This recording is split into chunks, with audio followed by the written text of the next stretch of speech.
'Twas the night before Christmas, when all through the house not a creature was stirring, not even a mouse.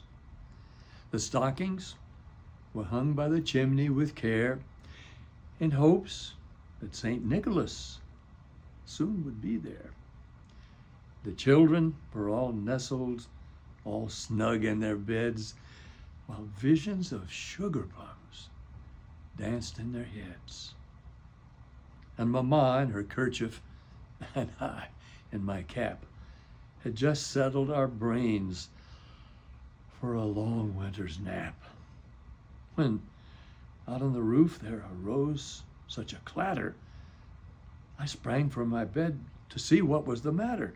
Away to the window I flew like a flash, tore open the shutter, threw up the sash.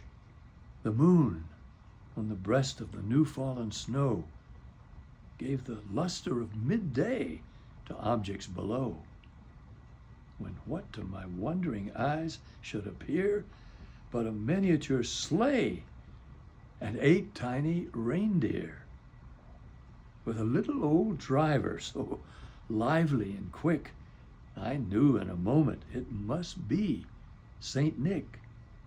More rapid than eagles his coursers they came, and he whistled and shouted, and he called them by name. Now Dasher, now Dancer, now Prancer, now Vixen, on Comet, on Cupid, on Donner and Blitzen, to the top of the porch, to the top of the wall. Now dash away, dash away, dash away all.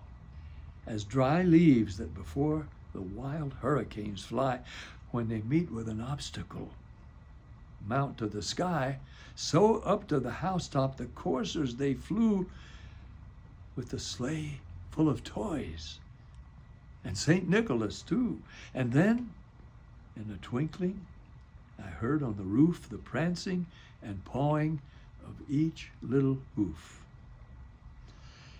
As I drew in my head and was turning around, down the chimney St. Nicholas came with a bound. He was dressed all in fur, from his head to his foot, and his clothes were all tarnished with ashes and soot.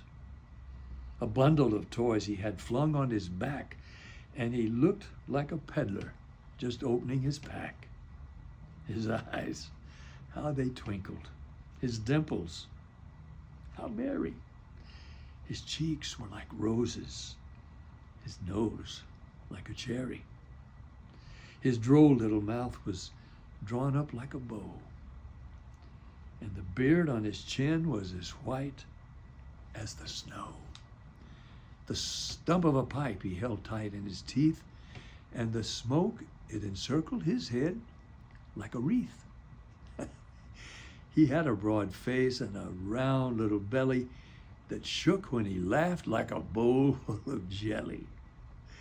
He was chubby and plump, a right jolly old elf, and I laughed when I saw him in spite of myself.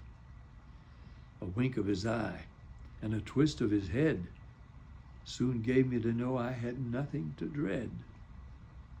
He spoke not a word, but went straight to his work and filled all the stockings, then turned with a jerk, and laying his finger aside of his nose and giving a nod, up the chimney he rose.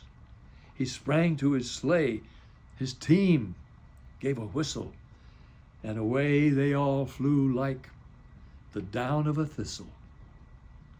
But I heard him explain as he drove out of sight. Happy Christmas to all, and to all a good night. Merry Christmas.